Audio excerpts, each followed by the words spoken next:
Another great day. And Jim, where are we today? Well, it's kind of a long story, and I said we're going to have to do a little bit history today, a little bit digging back into the old archives, let's say, where we had located here in 1921. This was called the Centerville Country Club. The Centerville Country Club? Centerville Country Club Pavilion. Okay. But in 1935, the name already had been changed to the Acorn Dance Hall. So I said, over the years, different ownerships and different labels have been put on this building and this location. By the 1990s, I said we knew it as the Acorn Ballroom. Right. A little later, it was just simply called the Acorn. And it's here in Centerville, Wisconsin. And in the late 90s, the Acorn time and the elements, let's say, kind of took a toll on the old Acorn. Yeah. And part of the building collapsed. Well, at that time, it was owned by the Schwartz family, and they said, well, we got a decision to make. Should we expand? Should we remodel? What should we do? And the decision was made that they're going to build a new building. So there was a new building constructed, and they had to go and they had to get water permits, sewer permits. Well, yeah. Yes, tavern license, plus they had a cooking license, they had got zoning. More complicated as time went by. And there was more permits and more permits. They even had to get permission to put up a flagpole. Yeah. They had enough permits because they have one building built, one wall built out of permits. But they did get a building put up, and AJ and Diane Schwartz were running the business at that time. Little later on, they decided that they wanted to move on in their lives, and I said the building now belongs to John and Ann Dawson, who run the Jailhouse Saloon. Okay. And that's where we are today at the Jailhouse. Because I remember when I was growing up, it was the Acorn Ballroom. It had a nice dance floor and everything, and it was a popular place. Yeah, there's many a wedding here and anniversary and celebrations done here. I remember the floor used to kind of go like this when you would dance on it, but it was always a spectacular place to be. Ernie Reck was here more than once. I'll bet. Now, today we are by the Jailhouse Tavern, Saloon, whatever they call it now. Saloon. And tell us what we are standing in front of. It's pretty unique. Well, this is one of. It's the first one in Wisconsin. It's the first one outside of Iowa. And it's called the Freedom Stone. But there's more history to the Freedom Stone than just the one. We have to go back to 1998. There was a movie that came out, and that movie was called Saving Private Ryan. And during that movie, I said, the beginning of the movie, an actor portraying James Ryan walks up to a memorial in a cemetery. Any combat veteran knows the feeling that this actor was portraying at that time. The movie itself is fictional to some point, but it is based a little bit on history that is true. Yeah. Like the Sullivan brothers, all five of them went down with one ship with the Juno. I said the Navy made an exception to allow them to be together, and it was a mistake, but all five brothers were lost at once. So that was in 1942. So in 1944, there was a family out of New York, and they were the Nealon brothers. There was four brothers, all went into the service. One was on Omaha Beach, one was on Normandy. Both of those men got killed. One was shot down over Burma, so he was presumed MIA and possibly killed because they didn't know any more about it. So I said the only one left was Fred. So Fred was recalled by a chaplain, based kind of like on the Saving Private Ryan. But Fred was recalled, and he ended up being an MP for the rest of the war in New York. Well, after the war here, they found out Ed was a POW all this time in Burma. So two of those brothers did survive. Oh, thank goodness. But this movie, I said, it was a emotional moving movie. It's a lot of people were affected by them, and one of the people was a gentleman from Greenville, Iowa, and Ray Bubba Smith. Sorensen. Yeah, Bubba. Ray Bubba Sorensen. Sorensen, yes. The second. Watched this movie, and he said, you know, the veterans are never recognized long enough or hard enough. He says, for the value that they gave us as far as freedom, he said, we should do more. So it just so happened between Greenfield, Iowa, and Menlo along Highway 80, there's an intersection with Interstate 80, there's an intersection with Highway 25. About a mile down there, there was a big rock, 59 ton, about 12 feet high, and all the local kids would come and they all painted it, and it was I kind of imagine. graffiti Yeah. rock. And he says, you know, I could do something with that rock. So in 1999, for Memorial Day, he painted on one side of that rock, he painted on there, thank you veterans for your service. And below that, he had the Iwo Jima flag raising done. Well, the local veterans groups come over, everybody admired it, they congratulated him, and they said, you are going to keep up this tradition, aren't you? Well, after some thought, he said, well, maybe I could do this. So every year in Memorial Day, he repainted this rock, but in a different mural. Oh, it was always different. Always, every year, he painted it different, and he called it a Freedom Rock, Uh-huh. remembering the veterans and for the freedom that they had given us. So the Freedom Rock was being painted year after year, and around 2013, he said, you know, I think, he says, I've had enough requests, I think I could put a Freedom Rock in every county in Iowa. So that was his goal. In 2013, he started painting in Iowa. And he was going, each county was making a request, and he was going there, and people would solicit some funds and help him out a little bit, because the Freedom Rock he paints out of his own pocket. And he gave us permission to show some of the rocks here, Right, and I said, we'll yeah. give some information at the end. I said how to contact him. But anyhow, Ray was painting these rocks around Iowa. Well, when he had 50-some done already, he said, you know, I've had enough requests. He said, I think I could go beyond Iowa. He said, I'd like to do one rock in every state if people would request one. And one of the first people to request one was the state of Wisconsin. It was from a local person right here, which extends our story into the next chapter. Okay. Out on Alaska, there was a motorcycle club that went on a tour, and it was a tour of Iowa. And one of the members, Greg, I hope it's right, Nicolason, he was with this group, and he sees these Freedom Rocks, and they're really interesting, and he said it really was emotional moving. He says to see that people would take the time to remember the veterans, he says, all year, not just one day. And he came back and he talked to Robert Bauer Sr. Bob, I said, lived, I believe, here in Trempealeau, but he had odd businesses all over, and I believe he owned George's Tavern and Lounge over here in Bluff Siding. But Bob was 3 Purple Hearts he had from Vietnam, and he was a Bronze Star for Valor winner. And he did some investigating. Greg told him about the Freedom Rock, and he said, I'm going to look into that. So he looked at the Freedom Rock, and he says, you know, that's a great idea. But he says, where could we put one? Who would have an area, one, big enough, Well, and that's some true. type of a memorial where traffic Yeah. would see it, people would stop. Yeah, you have to have the perfect spot. And then he happened to think, he said, you know, there's a flagpole. They even had to get a permit for it down by Centerville. So Bob drove down here and he talked to AJ and Diane Schwartz, who had owned Acorn at that time. And they said, well, without a lot of arm twisting or any extra work on his part, they said, it's a great idea. So they decided to do a 50-50 on a Freedom Rock. We'll work together, we'll get a Freedom Rock. Did they have to get a permit for it? I'm not sure, but it wouldn't surprise me. But anyhow, I said they worked on the Freedom Rock. Bob took the leadership role as far as doing the paperwork, getting a hold of Ron, talking to him, what do we need, when do we have to have it, what was the idea behind it. And Ron kind of told him, well, he says, what we want to do, he says, is try to paint down south in winter and up north, you know, in the summer. Makes sense. Which makes sense, Yeah. yes. So, okay, so they worked on it, but by the time we got the gears all oiled and things going, we had to first find a rock. Well, yeah. So they wanted one, I said, that had a decent painting surface on it, a flat surface. We wanted one that we could move. It can't be too small, it can't be too big, but it had to be halfway decent size, and it had to be fairly close. So they came up with the idea that, you know, there is a quarry in Black River that had some granite. Yeah, because we don't have granite in this county. So it ended up that they went and they solicited some funds. I said AJ and Diane were on the volunteer committees, finding people and looking for help with this Freedom Rock.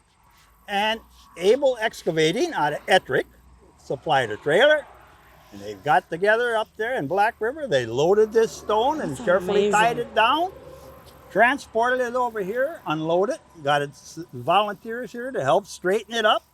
And they said, well, we're almost ready to go, except it was January. It wasn't Oh. July. So then they had to construct a It's shelter a problem. Yeah. over the top to heat it. Well, then going back to Sorensen, to Bubba, he said, well, you know, the state of Missouri did request a stone before you did. But one, Wisconsin is closer. And two, it's just as cold in either state practically. He says for winter, for painting purposes. If it's going to work one place, it'll work in the other. So I think that's why Wisconsin got chose a little quicker than Missouri. So the first stone, he came up here, and in 10 days, he had this memorial mural painted.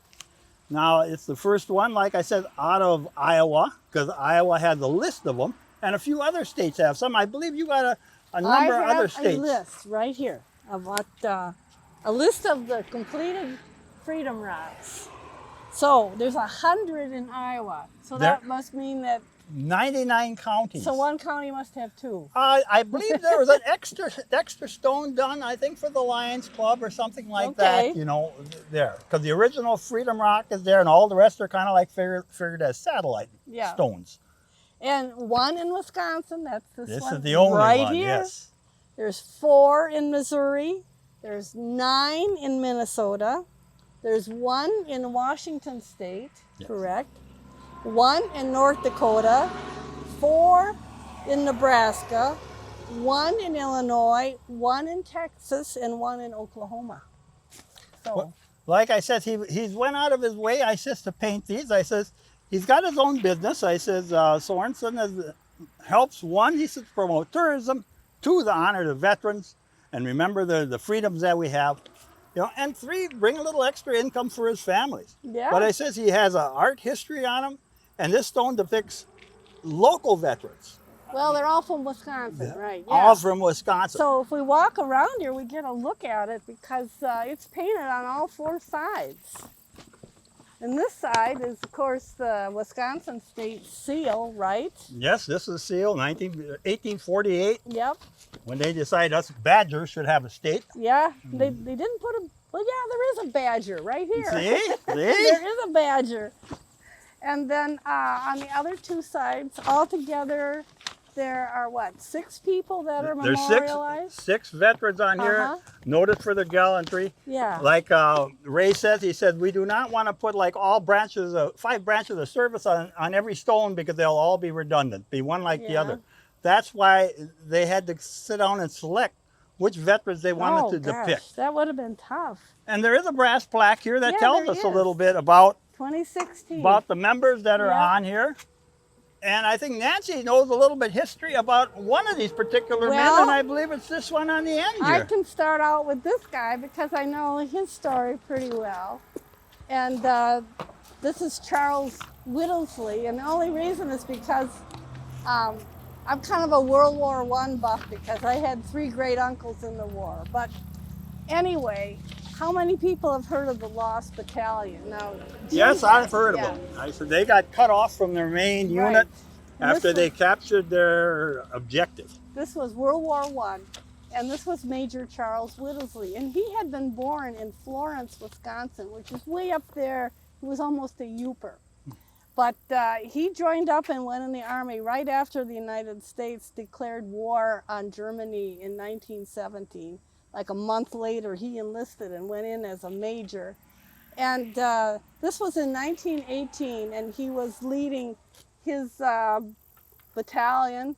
And they got cut off by the Germans because the guys that were supposed to be on the flanks hadn't kept up. They didn't keep up to them, yeah. And so they were encircled and they were trapped on this hillside.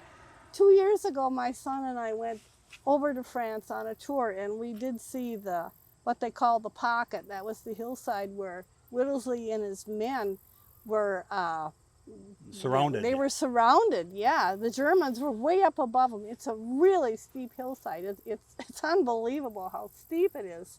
And if you go there today, you can still see the foxholes that were dug out. They had no food, no water. They were running out of ammunition. And 3 or 4 different times the Germans attacked, one time with flamethrowers, and these soldiers, they fought them off. It was just incredible that they were able to do that.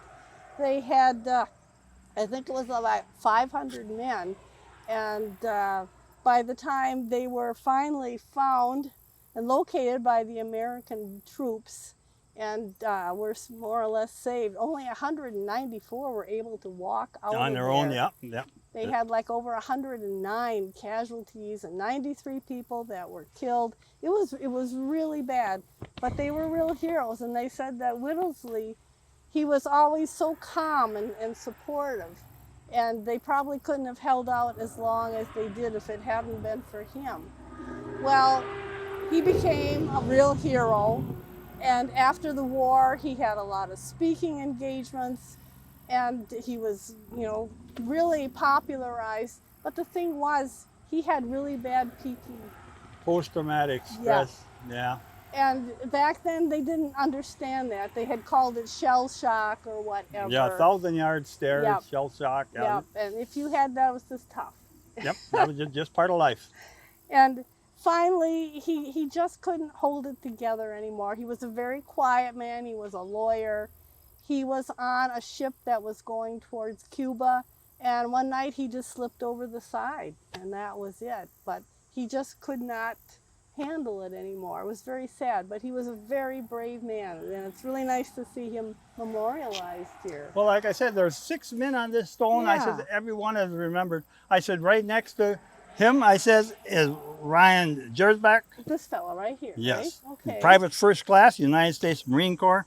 He served in Operation Iraqi Freedom. He was from Oneida, Wisconsin, and they were in a tremendous firefight. And Ryan, I says, was one of 8 soldiers who were killed. 20 others were also wounded in this fight. And he was the first veteran here from Browns County, which is Green Bay, to be killed in the war from Browns County. And he was also the youngest veteran to be killed up until that time. And down here, this is a medal. Which one Yeah, is it's a that? Purple Heart. A Purple Heart. For being wounded, yes. Okay. So- And then who's to his? This is His William left. D. Leahy. This guy he's got an encyclopedia on his own. I mean, yeah? he's got a list. He was born back in the 1800s. He was a fleet admiral of the United States Navy. Yeah, He- there's the big. Yeah, he was born Ship. in Iowa, but when he was 6 years old, his parents moved here to Wisconsin, to Wausau. And then later they moved up to Ashland, Wisconsin. I know he had his nose broke when he was playing football in Ashland, and had never had it fixed. He always had kind of a crooked nose. But just to give you an idea, I said of his timeline, he says he served in the Spanish-American War. That's 1890s. You know, Yeah. he was in the Boxer Rebellion, the Philippine-American China, War, Yeah. World War I, and World War II. He was the chief of staff for the commander-in-chief. He was in everything then. Oh yes, wasn't he was My a governor of gosh. Puerto Rico. He was an ambassador to France. I said the man had just a list of accomplishments that you just Wow. can't believe. Served underneath, I believe, 4 different presidents. It's just amazing. I said what these people here accomplished. I guess so. So let's walk around to the other side. And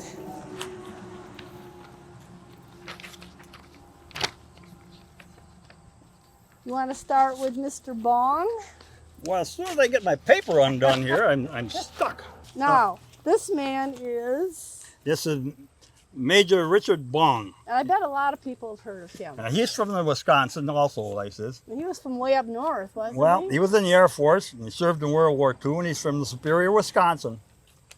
And this man, he's got more awards, you can shake a stick at him too, I says, but he was awarded the Medal of Honor, the Distinguished Service Cross, Silver Star with oak leaf cluster, Distinguished Flying Cross with 6 oak leaf clusters, the Air Medal with 2 silver stars, 2 brown oak leaf clusters, the American Defense Service Medal, the American Campaign Medal, the Asian Pacific Campaign Medal with 1 silver star, World War II Victory Medal, the Philippine Liberation Medal with 1 bronze star.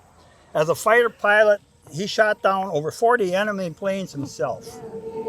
It's just phenomenal. I said the work that he did there. that every one of these people, you can look them up on the internet and find out more information than we can possibly tell you here just in this brief video. He did survive the war, though. Yes, yes. I said, but I said every one of these people, I said the history behind them is more than you can just compress into one little area here. Yeah, he was. He's probably pretty well noted yet. He was just a super pilot, brave guy. And like I said, Medal of Honor winner. Yeah. I said I think there are 4 or 5 of these people, maybe all of them, have the Medal of Honor. Yeah. So I said they're the reason they've been recognized. And then what do we have here? Next to them, this is Lance Peter Sagen. He was lieutenant in the United States Air Force during the Vietnam War. He's from Milwaukee, and he was shot down, and eventually he was captured by the enemy. And they tortured him and really tried to get information out of him, and he relinquished one element, one song. And I heard that when he had crashed, right? Yeah, In the jungle. he was shot down. And even though he was broken up, he had a broken leg. I and believe he had a other broken things. leg. I think it took him a week to find him. Yeah, he survived. He had avoided capture for over a week in the jungle. Yeah, so I says, he went on, I says, he did die as a prisoner of war. But he was awarded the Medal of Honor, Distinguished Flying Cross, the Purple Heart, an Air Medal, the Air Force Pilot Badge, Presidential Unit Citation, Prisoner of War Medal, Outstanding Unit Merit, Vietnam Service Medal, National Defense Service Medal, Vietnam Campaign Medal, and Air Force Longevity Service Award. I said, a lot of these awards, I said, we never hear of them. No. But I says they're all important mile markers in someone's life. And this guy, everybody should know about him. He was incredibly brave. Yes, I said every Everybody veteran should that know serves, him. I said, whether you're a cook, a bus, a truck driver, Right. or an actual combat man on the front line, every job's important. Yeah. I always tell people, I said, just because I says your dad worked in the office or your uncle was an office pogue, like some people would say, I said, he was the guy that signed the paper, said you can come home. Right. That job was extremely important. Yes, it you was. wanted to come home. And So it was. Yep, all the services that helped them stay in the field too, whether it was Yes, a cook the or a truck logistics. driver. The logistics, I said, get the Yeah. supplies there in time, get the ammunition out when you need it. I said, Very and in important. times of peace, it's the same thing. Yep. The military is just a scaled down version of a city. I said, Yeah. there's people in charge, Yeah. there's people that do jobs, everybody has their own responsibility. And the last veteran that we have on here This is another war. is from the Civil War. This is our earliest veteran we have on here. I could not find a photograph of him, but I suppose at that time we had a tin plate if we'd be lucky. They didn't do a whole lot of photography Yeah, there was. back So we do have a picture, I says, of his memorial stone, but I said outside of that, we didn't have a lot. But this is Dennis John Francis Murphy. A fighting Irishman. Yeah, and he was in the Civil War. He was with the 14th Wisconsin Regiment. He also was from Brown County, up by Green Bay, and he received the Medal of Honor for his actions during the Second Battle of Corinth, where he continually carried the regimental colors despite being wounded 3 times. He rose to the rank of sergeant before he was discharged. He also was wounded at the Battle of, I believe it was Shiloh. I think. Shiloh, Yeah. and one other battle. So it was 5 times that he'd been wounded. But he was discharged in 1892 to the disability from his wounds, and he later was commissioned to be a lieutenant, 2nd lieutenant, after he was decommissioned, out of the active service. So, like I said, the work that Bubba did on these stones, I said we cannot say enough. I said No. I guess I said you and I, Nancy, we should have covered this Freedom Rock earlier in our programming, because I said the freedoms we've gained from the veterans, I said, allow us to do stuff like this. Yeah. These people drive by every day, there's something there, but they never stop to see why, what it's about. There's a plaque here you can read, Yeah, right find here's out a a little bit big one, isn't information. there? Find out a little bit more information about this. I said, if you see AJ and Diane, I said, don't be afraid to tell them thank you for their support of the veterans and to help sponsor this stone. And here's another. Bob Bauer's family. Yeah. I said, they don't realize, I said, the importance, I said, that their dad went through, I says, to get this stone here. I said, so we want to thank them. I says, and right now, I says, John and Ann, I said, Dawson owned a jailhouse here, and they allowed us to come here. They helped us with information and different pictures, as did AJ and Diane. We want to thank them for helping them. And most of all, we want to thank all the veterans. Right. And for allowing us the freedoms here in the United States to drive by. If you want to go to Winona, you can, but stop by one day and stop and look at this stone. I really didn't know it was here.